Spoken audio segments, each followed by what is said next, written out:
ក្រុមចៅរបស់នាយម៉ាន់ក្រោយពេលដែលត្រូវបានខាងរាជការចុះទៅចាប់ដល់ទីកន្លែង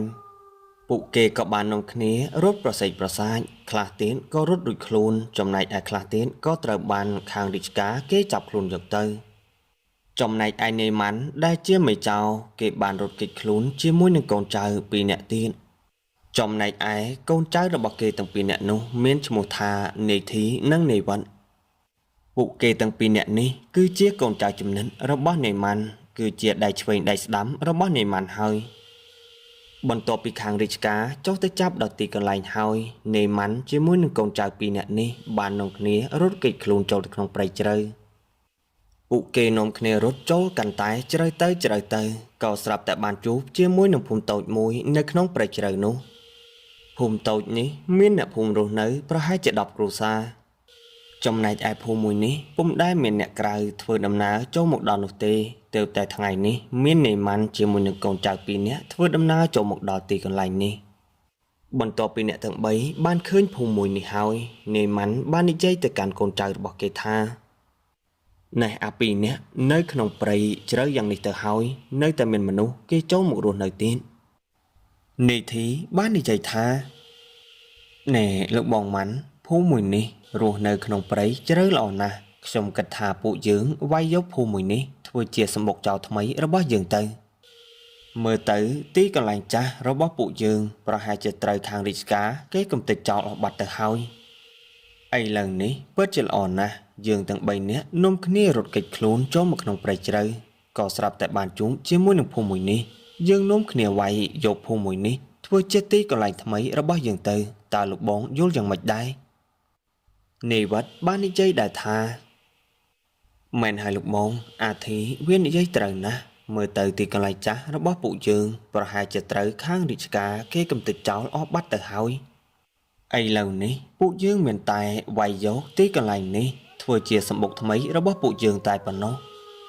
ក្រោយពេលដែលវាយយកទីនេះបានហើយចាំយើងហៅបងប្អូនទាំងអស់គ្នាដែលរត់គេចពីរាជការឲ្យមកជួបជុំគ្នានៅទីកន្លែងនេះនេម៉ាន់បាននិយាយថាគំនិតរបស់ពួកឯងទៅពីរនាក់ក៏ល្អម្យ៉ាងដែរ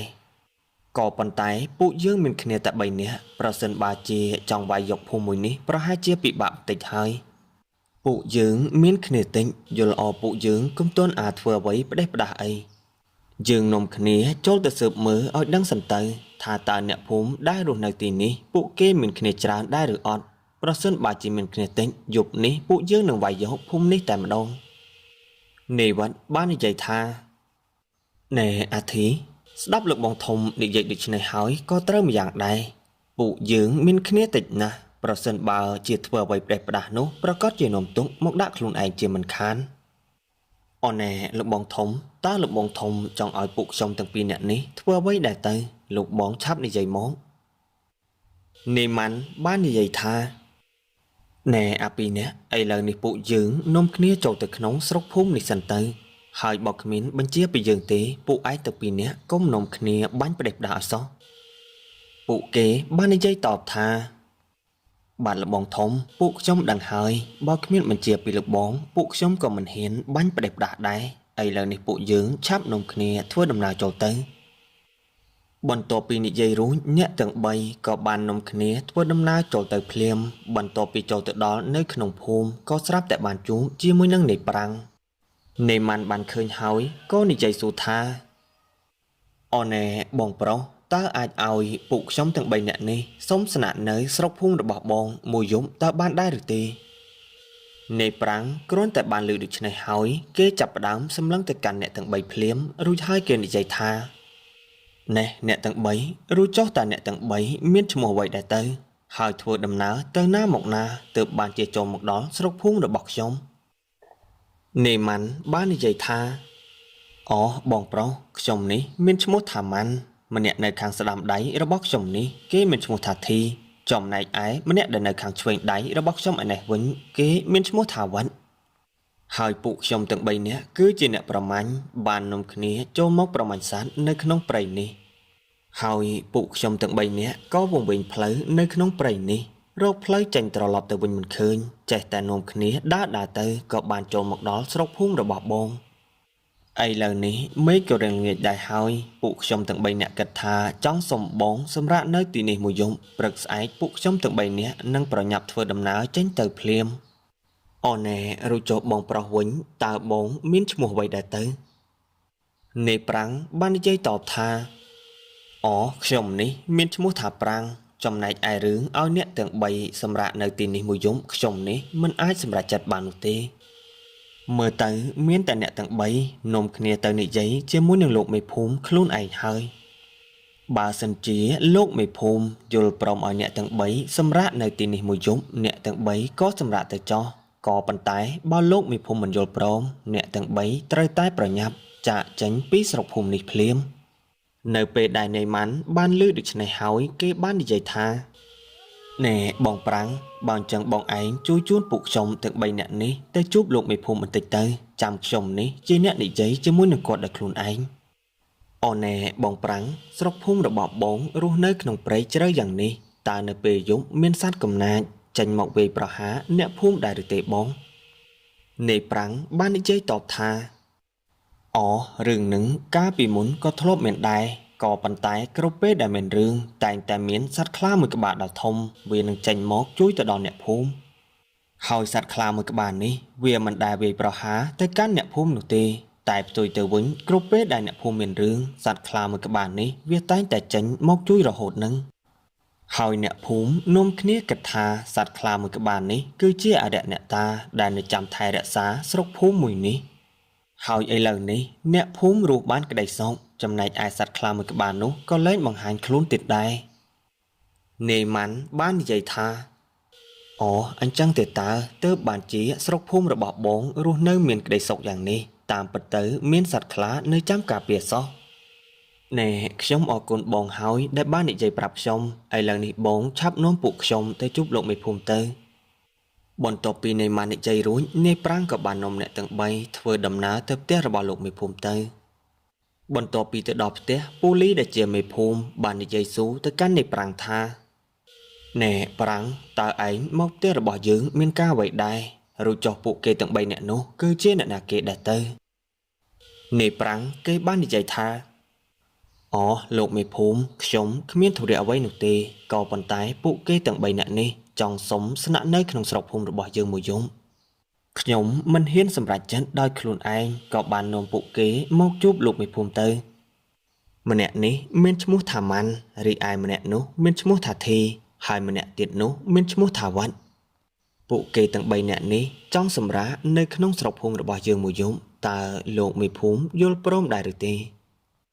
មេភូមិលីបន្ទាប់ពីបានឮដូច្នេះហើយក៏បាននិយាយសួរទៅកាន់អ្នកទាំង3ថាណែអ្នកទាំង3ខ្ញុំមើលតែអ្នកទាំង3មានកំភ្លើងគ្រប់ដៃតើនាំគ្នាធ្វើដំណើរទៅណាមកណាទើបបានជាចូលមកដល់ក្នុងស្រុកភូមិរបស់ខ្ញុំនេម៉ាន់បាននិយាយតបថាអូលោកមេភូមិពួកខ្ញុំទាំង3នាក់នេះគឺជាអ្នកប្រមាញ់សត្វព្រៃហើយថ្ងៃនេះវង្វេងផ្លូវទើបបានជាធ្វើដំណើរចូលមកដល់ក្នុងស្រុកភូមិនេះដោយសារតែមេឃរឿងល្ងាចដែរហើយពួកខ្ញុំទាំង3នាក់ចង់សុំសម្រាប់នៅទីនេះមួយយប់តើលោកមេភូមិយល់ព្រមដែរឬទេពូលីបាននិយាយតបថាអូមិនអីនោះទេត្រឹមតែមួយយប់ខ្ញុំអាចឲ្យអ្នកទាំង3សម្រាប់បានក៏ប៉ុន្តែនៅថ្ងៃស្អែកពេលដែលមេឃភ្លឺអ្នកទាំង3ត្រូវតែប្រញាប់នាំគ្នាចេញពីក្នុងភូមិនេះភ្លាមណែប្រាំងឯងឆាប់នាំពួកគេទាំង3នាក់ទៅផ្ទះរបស់ស្ដាទៅនៅក្នុងយប់នេះឲ្យពួកគេសម្រាកនៅទីនោះទៅចោះស្ដាទោះតែពី3ថ្ងៃទៀតទើបបានគេត្រឡប់មកវិញឥឡូវនេះឲ្យពួកគេទាំង3នាក់ទៅសម្រាកនៅផ្ទះរបស់ស្ដាចោះហើយប្រាំងឯងឆាប់នាំពួកគេទាំង3នាក់ទៅយើងមានរឿងត្រូវទៅនិយាយជាមួយនឹងសម្លាញ់របស់យើងមួយផ្លែតបន្ទាប់ពីពូលីនិយាយរួចនាយប្រាំងក៏បាននាំអ្នកទាំង3ធ្វើដំណើរទៅផ្ទះរបស់នាយស្ដាទៅស្របពេលដែលពួកគេដើរចេញទៅបាត់ពូមីដែលត្រូវជាសម្លាញ់របស់ពូលីក៏បានដើរចូលមកដល់រួចហើយគាត់បាននិយាយទៅកាន់ពូលីថាណែសម្លាញ់យើងឮអ្នកភូមិនិយាយថាមានមនុស្សប្លែកមុខ3នាក់បានចូលមកក្នុងស្រុកភូមិរបស់យើងតើរឿងនេះពិតដែរឬអត់នឹងពូលីបាននិយាយថាមែនហើយសម្លាញ់គឺពិតជាមានមែនរឿងនេះយើងក៏ចង់ទៅនិយាយជាមួយនឹងឯងដែរក៏ប៉ុន្តែឯងបានមករកយើងដល់ផ្ទះមុនបាត់ទៅហើយ ណែសម្លាញ់យើងចង់សួរឯងថាមន្តអាគមដែលឯងបានប្រើដើម្បីបំផន់ភ្នែកគេកុំឲ្យមើលឃើញស្រុកភូមិរបស់យើងឥឡូវនេះប្រហែលជាមន្តអាគមរបស់ឯងអន់ថយហើយទេដឹងទើបបានជាអបីអ្នកនេះមើលឃើញស្រុកភូមិរបស់យើងហើយចូលមកទីកន្លែងនេះបានពូមីបាននិយាយតបថា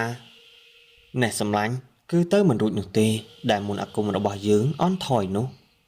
ក៏ប៉ុន្តែតាមយើងគិតមើលទៅអាបីអ្នកនេះក្នុងចំណោមវាប្រហែលជាមានម្នាក់ចេះមន្តអាគមខ្លាំងពូកែហើយទើបបានជាមន្តអាគមរបស់យើងមិនអាចបំផន់ភ្នែករបស់វាបានបន្ទាប់ពីបានលើបែបនេះហើយពូលីបាននិយាយថាណែសម្លាញ់បើសិនជាដូចឯងនិយាយពិតមែនតើពួកយើងគួរតែធ្វើយ៉ាងម៉េចទៅពូមីគាត់បាននិយាយថាណែសម្លាញ់ឥឡូវនេះពួកយើងនៅឲ្យស្ងៀមសិនទៅកុំទាន់អាចធ្វើអ្វីពួកវាឬចុះពួកវាមកស្នាក់នៅក្នុងស្រុកភូមិរបស់យើងប៉ុន្មានយប់ដែរហើយរួចចុះឥឡូវនេះតើពួកវាទៅណាអស់ហើយពូលីបាននិយាយថាអូនែសម្លាញ់ពួកវាទាំង3នាក់សុំស្នាក់នៅទីនេះមួយយប់ព្រឹកស្អែកពួកវានឹងនាំគ្នាចាក់ចេញពីទីនេះភ្លាមឥឡូវនេះយើងបានចាត់ឲ្យប្រាំងនាំពួកវាទាំង3នាក់ទៅសម្រាកនៅផ្ទះរបស់ស្ដាហើយពូមីបាននិយាយថាសម្លាញ់បើអញ្ចឹងឲ្យពួកវាទាំង3នាក់នៅសម្រាកទីនោះទៅចោះហើយនៅក្នុងយប់នេះឯងត្រូវតែប្រយ័ត្នប្រយែងខ្លួនឲ្យបានល្អយើងសង្ឃឹមថាអា3នាក់នេះពួកវាមិនបង្ករឿងនៅក្នុងស្រុកភូមិរបស់យើងទៅចោះណែសម្លាញ់បើអញ្ចឹងយើងគិតថាលាឯងត្រឡប់ទៅផ្ទះវិញសិនហើយពូលីបាននិយាយថា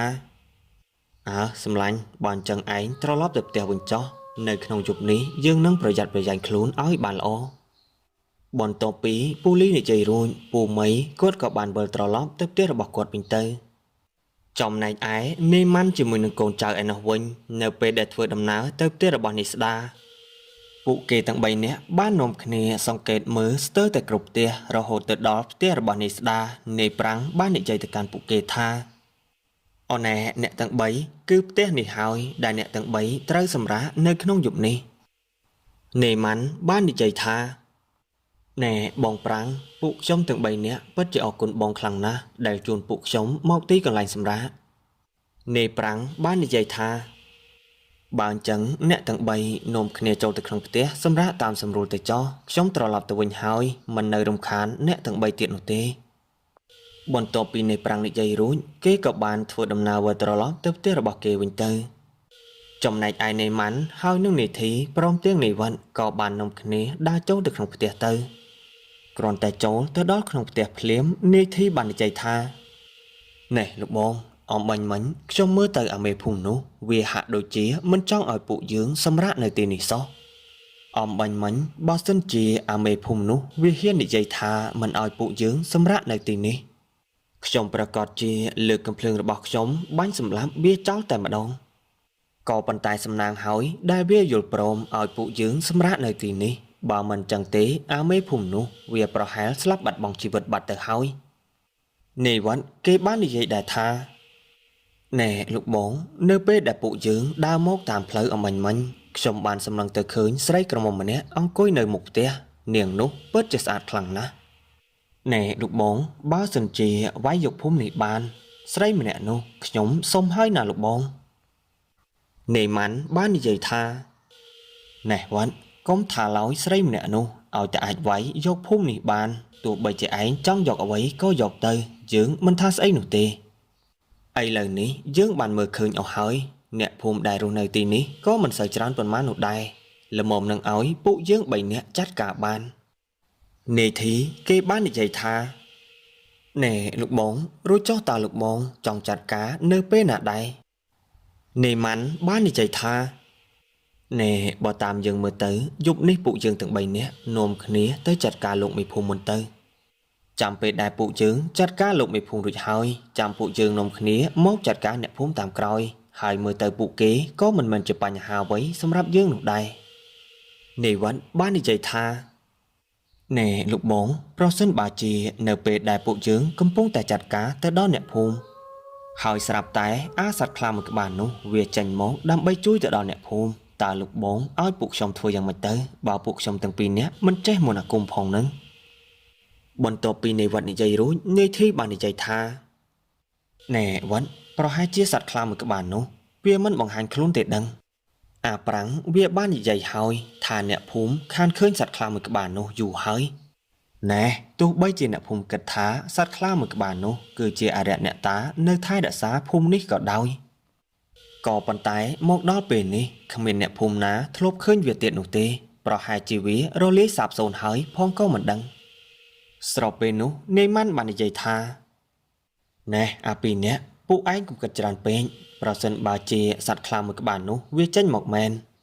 ចាំយើងនេះជាអ្នកទប់ទល់ជាមួយនឹងវាចោះមិនខ្វល់ថាវាជាសត្វខ្លាអ្វីនោះទេយើងនឹងប្រើមន្តអាគមរបស់យើងកម្ចាត់វាចោលឥឡូវនេះពួកឯងទាំងពីរនាក់នាំគ្នាត្រៀមខ្លួនឲ្យបានស្រួលទៅយប់ជ្រៅបន្តិចពួកយើងទាំង3នាក់នឹងនាំគ្នាសម្រុកទៅផ្ទះលោកមេភូមិតែម្ដងពេលវេលាបានកន្លងផុតទៅដល់ពាក់កណ្ដាលយប់ពួកគេទាំង3នាក់ក៏បាននាំគ្នាសម្រុកទៅផ្ទះលោកមេភូមិតែម្ដងក្រោយពេលដែលពួកគេទៅដល់ផ្ទះមេភូមិលីក៏បានដឹងដែរក៏ប៉ុន្តែគាត់តែម្នាក់ឯងមិនអាចយកឈ្នះពួកគេទាំង3នាក់បានមិនយូរប៉ុន្មានពូលីក៏ត្រូវបាននាយម៉ាន់ជាមួយនឹងកូនចៅចាប់ខ្លួនបានក្រោយពេលដែលចាប់ពូលីបានហើយនាយម៉ាន់បាននិយាយថាណែលោកមេភូមិយល់ល្អនៅឲ្យស្ងៀមទៅមិនចាំបាច់រើបំរាស់នោះទេប្រយ័ត្នយើងបាញ់សម្លាប់ចោលពូលីគាត់បាននិយាយថាណែអា3នាក់តើពួកឯងមកចាប់យើងធ្វើស្អីយើងខំចិត្តល្អឲ្យពួកឯងសម្រាកនៅក្នុងភូមិរបស់យើងឥឡូវនេះបែរជាពួកឯងមកចាប់ខ្លួនយើងទៅវិញហើយពួកឯងទាំង3នាក់នេះមកចាប់ខ្លួនយើងតើពួកឯងមានគោលបំណងអីទៅស្របពេលនោះពួកគេទាំង3នាក់ក៏បានចោទហើយកូនចៅរបស់គេទាំង2នាក់បាននិយាយទៅកាន់នាយម៉ាន់ថាណែលោកបងមើលទៅអាមេភូមិនេះវាពិតជាល្ងងខ្លាំងណាស់វាមិនដឹងថាយើងចង់បានស្រុកភូមិរបស់វានោះទេខ្ញុំគិតថាលោកបងឯងគួរតែនិយាយប្រាប់អាមេភូមិនេះបន្តិចទៅដើម្បីឲ្យវាបានភ្លឺភ្នែកខ្លះនាយម៉ាន់បាននិយាយថាណែអាពីរនាក់ឥឡូវនេះពួកឯងឆាប់ទៅរកខ្សែយកមកចងវាឲ្យបានស្រួលទៅយើងមានរឿងចង់និយាយជាមួយនឹងវាបន្តិចបន្ទាប់ពីកូនចៅរបស់គេទាំងពីរនាក់បានលើកដូច្នេះហើយក៏ប្រញាប់នាំគ្នាទៅរកខ្សែយកមកចងលោកពូលីភ្លាមពេលដែលចងរួចហើយនាយម៉ាន់គេបាននិយាយទៅកាន់ពូលីថាណែមេភូមិយើងគិតថាមេភូមិឯងគួរតែប្រគល់ស្រុកភូមិមួយនេះឲ្យយើងតាមស្រួលទៅបើសិនជាមេភូមិឯងយល់ព្រមប្រគល់ឲ្យយើងតាមស្រួលនោះយើងសន្យាថាមិនសម្លាប់អ្នកភូមិម្នាក់នោះទេយើងនឹងទុកជីវិតឲ្យទាំងអស់រួមទាំងមេភូមិឯងផងដែរពូលីគាត់បាននិយាយថាណែអា3នាក់រួចចុះពួកឯងគឺជាអ្នកណាគេដែរទៅហេតុអ្វីបានជាមកចង់បានស្រុកភូមិរបស់យើងទៅវិញហើយយើងប្រាប់ពួកឯងទៅចោះទោះបីជាពួកឯងទាំង3នាក់សម្លាប់យើងចោលក៏អ្នកភូមិគេមិនយល់ព្រមប្រគល់ភូមិនេះឲ្យទៅពួកឯងដែរខណៈពេលនោះនាយម៉ាន់បាននិយាយថាណែអាមេភូមិឯងនេះចិត្តស្លាប់ហើយនៅតែសម្ដីថ្លុះទៀតណាស់ហើយយើងប្រាប់ឯងក៏បានដែរថាយើងនេះចង់បានស្រុកភូមិរបស់ឯងយកទៅធ្វើអ្វីយើងនេះគឺជាមេចៅដែលខាងរាជការគេតាមចាប់ខ្លួនដែលយើងចង់បានស្រុកភូមិរបស់ឯងគឺយើងយកមកធ្វើជាសម្បុកចៅរបស់យើងនោះអីណែមេភូមិយើងគិតថាឯងគួរតែប្រាប់ទៅដល់អ្នកភូមិទាំងអស់នោះព្រមប្រគល់ភូមិមួយនេះឲ្យយើងតាមស្រួលទៅដើម្បីកុំឲ្យមានអ្នកណាម្នាក់ត្រូវស្លាប់ឲ្យសោះស្របពេលនោះកូនចៅរបស់គេនេធីបាននិយាយថាណែលោកបងខ្ញុំមើលទៅអាមេភូមិនេះវាពិតជាក្បាលរឹងខ្លាំងណាស់វាមិនព្រមប្រគល់ឲ្យយើងតាមស្រួលនោះទេយល់ល្អពួកយើងនាំគ្នាសម្លាប់វាចោលតែម្ដងទៅរួចហើយពួកយើងចាំតែចាត់ការអ្នកភូមិទាំងអស់នោះតាមក្រោយស្របពេលនោះនាយវត្តបាននិយាយថាណែអាធីបើសិនជាពួកយើងសម្លាប់វាចោលឥឡូវនេះវាដូចជាងាយស្រួលពេកហើយណែឥឡូវនេះខ្ញុំគិតថាគួរតែយកវាទៅខាងមុខផ្ទះទៅហើយហៅអ្នកភូមិទាំងអស់នោះឲ្យមកជួបជុំគ្នានៅមុខផ្ទះរបស់វារួចហើយពួកយើងនាំគ្នាស៊ូអ្នកភូមិទាំងអស់នោះទៅបើអ្នកណាយល់ព្រមចោះចូលជាមួយនឹងយើងពួកយើងនឹងទុកជីវិតឲ្យក៏ប៉ុន្តែបើអ្នកភូមិណាមិនព្រមចោះចូលជាមួយនឹងយើងនឹងបាញ់សម្លាប់វាចោលនៅចំពោះមុខអាមេភូមិនេះតែម្ដងណែលោកបងតើគំនិតរបស់ខ្ញុំលោកបងយល់យ៉ាងណាដែរខណៈពេលនោះនាយម៉ាន់បាននិយាយថាគំនិតរបស់ឯងនេះគឺពិតជាល្អពិតមែន យើងក៏ចង់ដឹងដែរថាតើអ្នកភូមិរបស់វាស្មោះស្ម័គ្រជាមួយនឹងវាមានប៉ុន្មានអ្នកដែរទៅស្របពេលនោះពូលីបាននិយាយថាណែអា3នាក់ពួកឯងនេះពិតជាសាហាវព្រៃផ្សៃមែនយើងប្រាប់ពួកឯងទៅចោះអ្នកភូមិរបស់យើងសុកចិត្តស្លាប់ក៏មិនចោះញោមជាមួយនឹងពួកឯងដែរឮដូច្នេះហើយពួកវាទាំង3នាក់បានសោចរួចហើយនៃម៉ាន់បាននិយាយថាអាមេភូមិបន្តិចទៀតយើងនឹងធ្វើឲ្យឯងបានដឹងថាអ្នកភូមិរបស់ឯងនេះវាស្មោះស្ម័គ្រជាមួយនឹងឯងប៉ុណ្ណាឬមួយក៏ពួកវាស្រឡាញ់ជីវិតរបស់វាច្រើនជាងណែអាពីរនាក់ឥឡូវនេះពួកឯងឆាប់នាំអាមេភូមិនេះទៅខាងមុខផ្ទះទៅឲ្យលឿនឡើងបន្ទាប់ពីនិយាយរួចនាយធីហើយនិងនាយវ៉ាន់ក៏បាននាំគ្នាយកពូលីទៅខាងមុខផ្ទះភ្លាមក្រោយពេលដែលទៅដល់ខាងមុខផ្ទះនាយម៉ាន់បានលើកកាំភ្លើងរបស់គេឡើងបាញ់ទៅលើមេឃចំនួន1គ្រាប់រួចហើយគេនិយាយថាណែអ្នកភូមិទាំងអស់គ្នាឥឡូវនេះយើងចាប់មេភូមិរបស់ពួកឯងបានហើយចំណែកឯពួកឯងឆាប់មកប្រមូលផ្ដុំគ្នានៅមុខផ្ទះអាមេភូមិនេះទៅបើមិនចឹងទេយើងនឹងបាញ់សម្លាប់ចោលទាំងអស់បន្ទាប់ពីនាយម៉ាន់និយាយគម្រាមរួចហើយគេក៏បានបាញ់ទៅលើមេឃចំនួន1គ្រាប់ទៀតដើម្បីគម្រាមទៅដល់អ្នកភូមិទាំងអស់នោះពួកអ្នកភូមិស្រឡាញ់គោរពពូលីខ្លាំងណាស់គ្រាន់តែបានឮថាចាប់ពូលីបានហើយពួកអ្នកភូមិទាំងអស់គ្នាក៏បានទៅប្រមូលផ្ដុំគ្នានៅមុខផ្ទះពូលីទាំងអស់ឃើញដូច្នេះហើយនាយម៉ាន់បាននិយាយថាណែអ្នកភូមិទាំងអស់គ្នាប្រសិនបើជាពួកឯងចង់នៅរស់ត្រូវតែចុះចូលជាមួយនឹងយើងនេះនឹងទុកជីវិតឲ្យពួកឯងក៏ប៉ុន្តែបើមានអ្នកណាមិនយល់ព្រមយើងនឹងបាញ់សម្លាប់ចោលភ្លាមមិនទុកជីវិតឲ្យនោះឡើយស្របពេលនោះអ្នកភូមិទាំងអស់គ្នាបានត្រឹមតែស្ងាត់មាត់ជ្រាបមិនមានអ្នកណាហ៊ាននិយាយអ្វីនោះឡើយខណៈពេលនោះនាយវត្តគេក៏បានសម្លឹងទៅឃើញស្រីម្នាក់ហើយស្រីម្នាក់នោះគឺជាស្រីក្រមុំដែលគេបានឃើញកាលពីល្ងាចនឹងឯងឃើញដូច្នេះហើយនាយវត្តគេបាននិយាយទៅកាន់នាយម៉ាន់ថាណែលោកបងនោះគឺជាមនុស្សស្រីដែលខ្ញុំបានឃើញកាលពីល្ងាចទេតើណែឥឡូវនេះយើងអាចគ្រប់គ្រងអ្នកភូមិទាំងអស់នេះបានហើយខ្ញុំគិតថាចង់សុំពេលវេលាលោកបងមួយផ្លែតនាយម៉ាន់គ្រាន់តែបានឮដូច្នេះហើយគេក៏ដឹងថានាយវត្តត្រូវការអ្វីនាយម៉ាន់បាននិយាយថាបើអញ្ចឹងឯងឆាប់នាំនាងទៅយើងនេះមិនថាស្អីនោះទេគ្រាន់តែបានឮនាយម៉ាន់និយាយដូច្នេះហើយនាយវត្តគេក៏បានដើរសម្ដៅទៅរកស្រីក្រមុំម្នាក់នោះភ្លាមពេលដែលនាយវត្តដើរទៅដល់គេក៏បានចាប់ស្រីក្រមុំម្នាក់នោះភ្លាមខណៈពេលនោះឪពុករបស់នាងបាននិយាយថាណែអាចង្រៃឯងនេះឆាប់ដោះលែងកូនស្រីរបស់យើងភ្លាមតើឯងចង់ធ្វើស្អីឆាប់ដោះលែងកូនស្រីរបស់យើងទៅអាចង្រៃស្របពេលនោះនាយវត្តគេមិនបាននិយាយអ្វីទាំងអស់គេក៏បានលើកកាំភ្លើងរបស់គេឡើងបាញ់សម្លាប់ឪពុកស្រីម្នាក់នេះតែម្ដងក្រោយពេលដែលឪពុករបស់នាងស្លាប់បាត់នាយវត្តគេក៏បានចាប់នាងម្ដងទៀត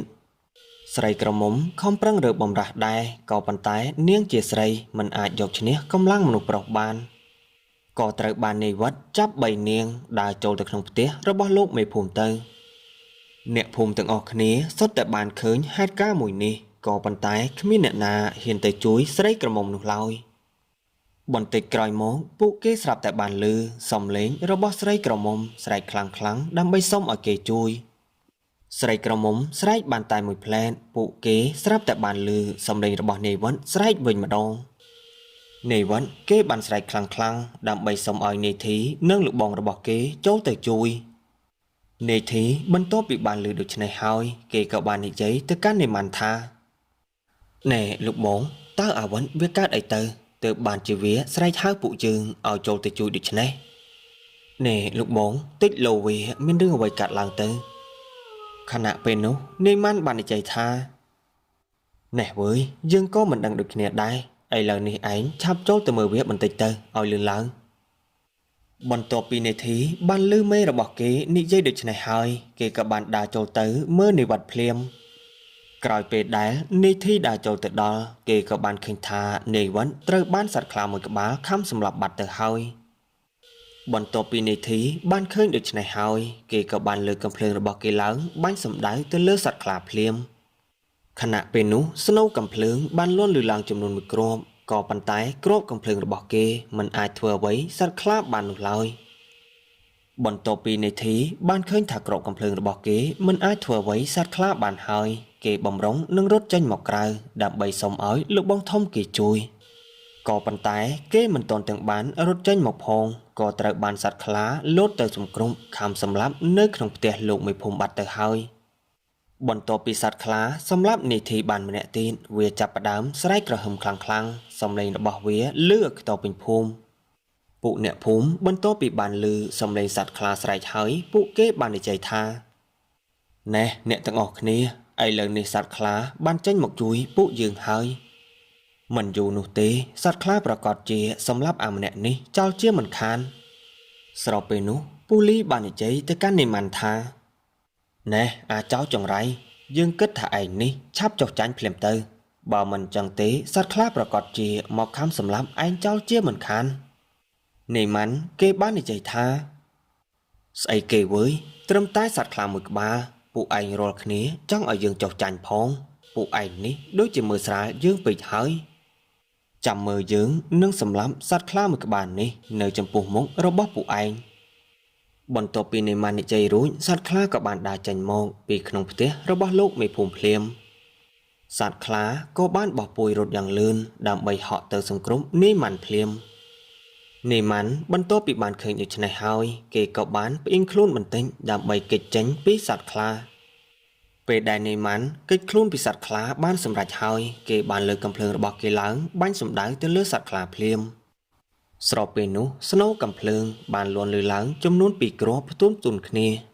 ក៏ប៉ុន្តែគ្រាប់កំភ្លើងទាំងពីរគ្រាប់នោះមិនអាចធ្វើអ្វីសត្វខ្លាបាននោះឡើយឃើញដូច្នេះនេម៉ាន់បាននិយាយថា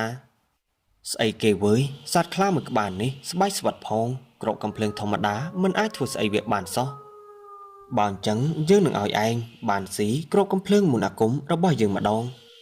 បន្ទាប់ពីនេម៉ាន់និយាយរួចគេក៏បានយកគ្រាប់កំភ្លើងចេញមកចំនួន2គ្រាប់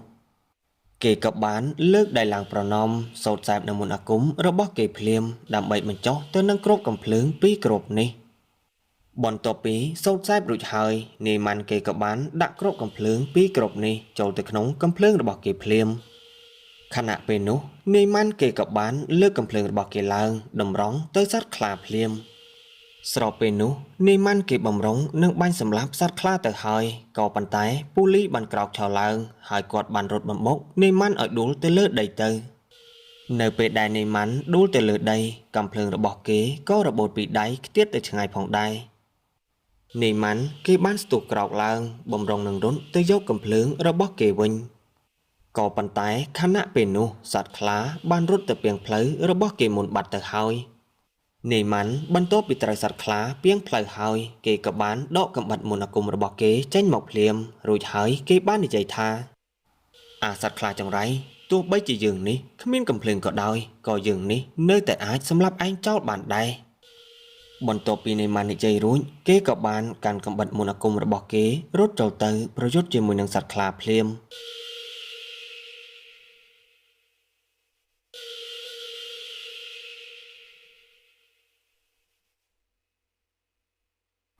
សត្វខ្លាក៏មិនបង្អង់យូរដែរវាក៏បានរត់ចូលមកប្រយុទ្ធជាមួយនឹងនេម៉ាន់តែម្ដង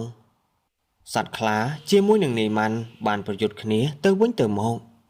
ប្រយុទ្ធគ្នាទៅវិញទៅមកសត្វខ្លាក៏បានប្រើក្រញាំដ៏មុតស្រួចរបស់វាខ្វាចត្រូវខ្លួនរបស់នេម៉ាន់ពីក្រញាំផងដែរក៏ប៉ុន្តែនេម៉ាន់នេះគេបានសាក់យ័ន្តស្បែកគង់ត្រឹមតែក្រញាំរបស់សត្វខ្លាមិនអាចធ្វើអ្វីឲ្យគេមានរបួសបាននោះឡើយបន្ទាប់ពីនោះទៅនេម៉ាន់គេក៏បានប្រយុទ្ធជាមួយនឹងសត្វខ្លាបន្តកំពុងតែប្រយុទ្ធគ្នាសត្វខ្លាក៏បានដកឃ្លាថយទៅក្រោយដើម្បីរត់មកហក់សង្គ្រោះខំសម្លាប់នេម៉ាន់ម្ដងទៀតនេម៉ាន់បន្ទាប់ពីបានឃើញដូច្នេះហើយគេក៏មិនបានគេចទៅណាដែរខណៈពេលដែលសត្វខ្លាលោតទៅសង្គ្រោះនេម៉ាន់នោះក៏ត្រូវបាននេម៉ាន់ចាក់មួយកំបិតចំកណ្ដាលពោះផងដែរហើយនេម៉ាន់ក៏ត្រូវបានសត្វខ្លាសង្គ្រោះឲ្យមានរបួសយ៉ាងដំណំដូចគ្នាឃើញដូច្នេះហើយពូលីបាននិយាយទៅកាន់អ្នកភូមិថាណែអ្នកទាំងអស់គ្នាឥឡូវនេះវាងើបឡើងរួចហើយអ្នកទាំងអស់គ្នាឆាប់ទៅយកដំបងមកវាយវាឲ្យងាប់ទៅអ្នកភូមិបានលើដូច្នេះហើយខ្លះក៏រត់ទៅយកដំបងខ្លះទៀតក៏រត់ទៅឆ្លើយចំណងឲ្យពូលីខណៈពេលនោះអ្នកភូមិហើយនិងពូលីក៏បាននាំគ្នាវាយនេម៉ាន់ម្នាក់មួយដំបងទៅនេម៉ាន់ធ្វើត្បិតថាគេមានស្បែកគង់ពិតមែន ក៏ប៉ុន្តែនៅពេលដែលត្រូវអ្នកភូមិវាយផ្ទុំទូនគ្នាបែបនេះគេមិនអាចទ្រាំទ្រនឹងការឈឺចាប់បានក៏បានដាច់ចោលស្លាប់នៅទីកន្លែងនេះទៅចំណែកឯសត្វខ្លាឯនោះវិញក្រោយពេលដែលបានឃើញនាយម៉ាន់ងាប់ហើយវាក៏បានរត់គេចខ្លួនចេញពីទីកន្លែងនេះទៅពូលីបានឃើញដូច្នេះគាត់ក៏និយាយទៅកាន់អ្នកភូមិថាណែអ្នកទាំងអស់គ្នាឥឡូវនេះអ្នកទាំងអស់គ្នាចាត់ការសាកសពរបស់ពួកវាឲ្យបានស្រួលទៅខ្ញុំទៅខាងនោះមួយផ្លែតអ្នកទាំងអស់គ្នាកុំមកតាមខ្ញុំឲ្យសោះបន្ទាប់ពីពូលីនិយាយរួចគាត់ក៏បានរត់សម្ដៅទៅផ្ទះរបស់ពូមីតែម្ដងនៅពេលដែលពូលីទៅដល់គាត់ក៏បានបើកទ្វារផ្ទះហើយដើរចូលទៅភ្លាមហើយក៏បានឃើញថាពូមីកំពុងតែដេកមានរបួសនៅក្នុងផ្ទះរបស់គាត់ចំណែកឯពូរបស់ពូមីក៏បានឃើញថាមានកាំបិតមន្តអាគមនៅដោតជាប់ទៀតផងឃើញដូច្នេះហើយពូលីក៏បាននិយាយទៅកាន់ពូមីថាណែសម្លាញ់តើឯងយ៉ាងម៉េចទៅហើយនឹងមើលទៅឯងដូចជាមានរបួសធ្ងន់ធ្ងរណាស់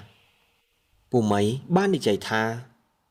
ណែសម្លាញ់របួសតែប៉ុណ្ណឹងមិនដល់ថ្នាក់ស្លាប់នោះទេគ្នានេះនៅអាចទ្រាំទ្របាន